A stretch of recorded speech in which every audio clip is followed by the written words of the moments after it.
Hey, before we start, I just wanted to acknowledge, we challenged the players all off season in terms of passion, fire, and energy. And I think through the first 6 days, that's been outstanding. Obviously, it's early. There's still things that need to improve in terms of execution. It's built that way on purpose. The first 6 days are really heavy insulation on both sides of the ball. Philosophically, you do that because over time, you get more reps. And the best way to, add to knowledge and add to execution is by getting reps doing it. So the earlier you put it in, the sooner that they can make mistakes and get that corrected. So there's still a ways to go in terms of that. That's what camp's for. But the passion, fire, and energy has been great. It's a credit to them. But I told the defense the other day, it's kind of like marriage. Everybody's happy on their wedding day. Everybody has a lot of passion and energy the first 5 or 6 days. But what separates teams from others is what happens, from day 6 to day 15, and then the consistency over the course of the season. Can we keep that going? But I'm really pleased with where that is at the start of this. So from that standpoint, it's open to y'all. Yeah, Coach, over here to your right. I was watching a coach's clinic of yours the other day, and I think you were talking about consolidating calls into maybe like one word or one term. And I'm curious if you, on the recruiting trail, if you guys are doing anything to like gauge a prospect's ability to recall information, because it seems like that's what those types of things would require. I think that when you go through the recruiting process, the more time you spend with people, the more you can tell guys that really love ball and that are going to be invested in it. And, it's our job to teach them, and it's their job to put in the work to learn. And we're a team in that manner. And so it's not necessarily just, we're quizzing and seeing, hey, who has, the best recall, and they're the guys that need to be here. Obviously, that's beneficial. But the guys that really love it, they're going to be determined to work through it. And ultimately, learning comes from their own personal investment in it. And so I think you're gauging guys' levels of investment and love for the game of football. And then, do they want to just play it, or they want to talk about it? And if they want it to be part of every aspect of their life, man, that translates. Coach, Kirby at the opening press conference was talking about off-season testing. He typically doesn't bring up testing, so it made me wonder about just size, shape, athleticism of this team. And again, I know they haven't done it yet or put the pads on, but just if you could compare this team athletically, size-wise, to past teams you've seen defensively. I'm not going to get I'm really pleased with where this group is. I think they had a great offseason. I think that we have size. I think we have speed. I don't think comparisons are fair to the guys here or the guys before, but I'm really pleased with where they're at. I think that the conditioning level that we have, you're continuing to build up stamina to play. You build from playing a 4-play drive to a 6-play drive to an 8-play drive, and there's nothing like playing football to get in football shape. And so, we're still doing that, but there's nothing, I think comparisons are not fair to the past or the present. Yeah, it seems like we've been asking about CJ and Raylan forever. As the guy that recruited him, as the guys who are in your room every day, where have you seen those guys grow the most on the field and also just as leaders in the linebacker room, especially with Smile gone now? It's honestly really crazy to think about. I constantly refer to them as the old heads now, and I think that reality for them of, hey, time's running out a little bit, and it feels like you have forever when you first get here, and then next thing you know, you're a junior. But just their maturity level has always been high, but I think their outward confidence, their leadership, how vocal they are, and then just how that translates to them playing the game. They're playing faster. They're communicating faster. The reps allow you to see things. People talk about the game slowing down. Well, the more you play, the more it slows down, right? Because now you're anticipating and not reacting. And I think you saw a little bit of that last year in spurts where, man, at times they were playing really fast. And I think the more they play, the more confident they are, both in terms of communicating the defense, commanding from a leadership standpoint, and speeding up their run fits, what they do in coverage, what they do as blitzers. And so I just think all of that has followed a natural progression. And those guys work really hard in all aspects of their game.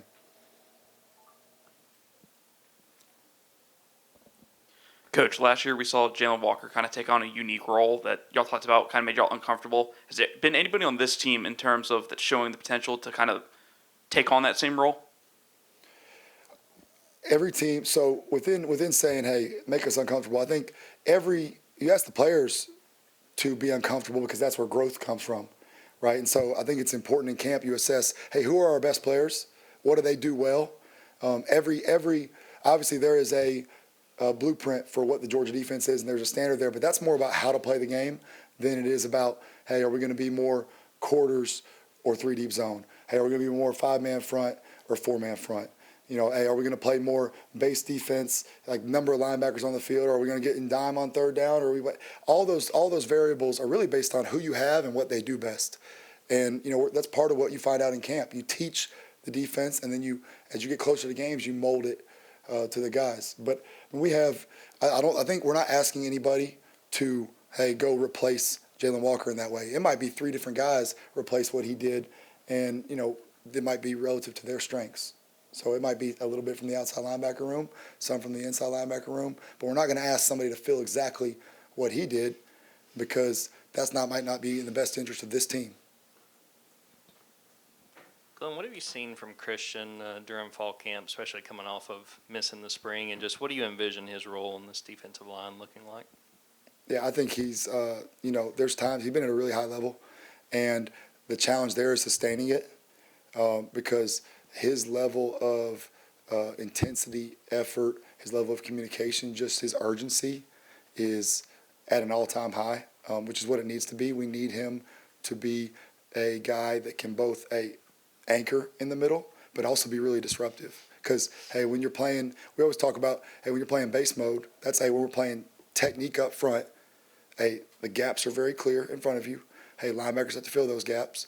Well, hey, we need him to be strong at the point of attack. Hey, we need knockback. But then when we move, he's a really good athlete, so he needs to add value in terms of disrupting plays when we do move him. And then I think interior pass rush is really there's ways to navigate edge pass rush on offense. It's really difficult to deal with the dominant pass rusher in the middle in terms of pocket push and winning matchups on guards and centers. And the more he can do that, we need that from our interior D-line, not just the run-stopping ability, but pass rush ability and ability to, disrupt plays and push the pocket. So that's what we need from him. Glenn, how much of what y'all did run defense-wise statistically was, from 19 to 22, having Jordan Davis, Jalen Carter, Devontae Wyatt, and the last 2 years not being at that level, not having them? Or is there other things that have been a factor, and do you think that maybe that stat could lie in some ways? No, stats always tell you something. The stats are what they are. You start rationalizing stats, then you're just making excuses for a performance that wasn't up to our standard. Number one thing we need to do better in run defense, okay, is tackle better. We did not tackle to our standard last year. If you tackle better, you eliminate yards after contact, okay, and then we need to leverage the football better. Okay, specifically on the perimeter where the ball bounced out too much. And so, that goes back to trust and playing together as a unit. So one of the we've just been really harping on, the right way to tackle, which we always do. That's not like this is some unique thing, but our guys are very aware of where we need to improve. They know to play Georgia football on both sides of the ball, we need to run the ball and stop the run. And they've taken great pride in trying to improve in those areas. But we need to tackle better, leverage the football better. And then ultimately, guys, we talk about changing the math. On an offensive playbook page, everybody's blocked except for the middle field safety. Let's not act like there's unblocked guys. No matter what you do on defense, every once in a while you might trick them. The way to change the math is to either take 2 blockers or beat your blocker. Okay, so that goes back to striking blockers, getting off block, technique and fundamentals. And the more guys we have that don't trade, we call it trading 1 for 1. If you block me and I stay in my gap, but I don't do anything else to affect the play, I trade them 1 for 1. The offense won on that play. So, tackling, leverage of the football, okay, and then we have got to do a great job of not going 1 for 1 in terms of dealing with blockers. And that's what it is. And when you don't do that well, it leads to the results we saw. And so, we're not worried about that. We're just worried about the future, and guys are taking pride in doing those things every day. Glenn, how are you approaching the abrupt movement on defense pre-snap with officials looking at that? How much does that hurt what you guys do? I think, Kirby had the quote about defining what abrupt is. I think that's really important. I think educating your players is, this is what's seen as abrupt and this is what's not seen as abrupt. And anytime there's rules, whether it's roughing the passer or abrupt movements. You educate your players on what the right way is, and you coach them how to do that. And it's not going to be our job to officiate it. It's our job to present the rules and the information to our players, coach them the right way, and make sure we do it that way. Coach, I want to ask you about three players we haven't seen a lot of up to this point. Can you tell me about Elo Mendoza, Joseph Jonah-Jonier, and Quintavious Johnson? Okay, Elo, just hey, that's so it's Elo. Man, bright kid. Like I just love he. You wouldn't know that he hasn't been here his whole career. Just watching him, and I'm talking about that from a person standpoint. Okay, let's not say from a standpoint of seeing him fit in with the guys. Like he is meshed with our unit exceptionally well in terms of, you always, when you bring in a transfer, there's always an element of, hey, how are they going to fit in with our people? And we try to do our background when we bring people in of, do we think they fit our culture? And he's done a great job of that. He's still learning. This is really 6 practices into it for him, but he's an athlete. The things you saw on tape that made us interested in him coming here, you see those. And I think as he gets more and more reps, you'll continue to see more and more of what he can do from a, edge rusher standpoint, a edge setting standpoint. And then he's also a really good athlete. This guy played wide out in high school. So when he does need to drop and do those things, he's unique in that sense. But he's still, we're 6 practices in. It's his first 6 practices. So even though, he's an older guy, he's out there, adjusting like some of the other new players. So he's only going to get better from here. And then you said Joseph Jonah-Jonier. Joseph is a great athlete for his size. He has the length we look for in the defensive end position. He has some natural power to him. And I think that for him, you're looking in that Michael role where you want to be a guy that can go from playing inside the tackle to outside the tackle. And that's really what we need from him. With him not getting as many reps, it's the same deal. He's there every day. He's getting better. And I'm really excited about what he's going to do this year because we had high hopes for him at the beginning of last year. The third person? Yeah, Q is a guy who, you think about athletically. This guy was a high school quarterback. He played on his feet. So some of the things that marry up with what I said about Elo's skill set, like that balances out. Q's really bright. The guy really cares at a high level. He's a good athlete. And as an outside linebacker, there's a lot asked of you more than just setting the edge, and he's able to do all those things. And so he's had a good camp. He had a good spring, and we need more out of him than what we've seen so far. But with the way he works, we're confident we'll get it out of him. Yeah, I'll keep running down the roster. What have you seen out of Chris Jones since he moved from inside to outside backer? And also, we've heard a lot about Elijah Griffin. What have been your impressions of him since he arrived on campus 7-8 months ago? Yeah, first of all, Chris Jones is a selfless guy. When we had those losses, at outside linebacker, and we were looking in the spring, his body type, he has a naturally bulkier frame. So he's a guy who played inside and outside in high school, okay? But his frame had the ability to put on more weight potentially to be able to be an edge setter, and he was all for whatever helped the team. I think it's like starting over though. He spends a whole year learning a position at one position, and hey, these are my alignments, these are my fits, these are my coverage responsibilities, and then you start over. So I think you saw that in the spring. I've been pleased with I've seen growth this fall. He's improved as a rusher, which he didn't get to do as much last year. I think I've really seen him flash there. He's a heavy-handed guy, so he needs to keep developing, but he has a skill set that can help us out there. And then the second was Elijah. Yeah, EG's doing great. You always want to temper expectations on young players, but he has a maturity to him, a work ethic to him. He's obviously a big guy with a lot of athleticism, so we hope that Elijah's able to help us this year. The capacity with which he'll be able to help us is really about how he continues to grow and advance. But he's had a good start to camp.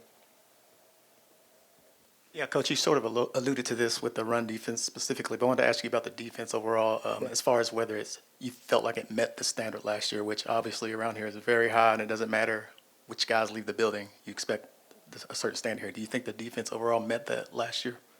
No, I think that's we weren't consistent enough to meet the standard. Like that's just the reality. You can't have games against 5 playoff opponents, the teams that made the 12-team playoff, and play really well there, and then have 4 other games where you give up 28 points or more. Point blank period, right? Like we know that.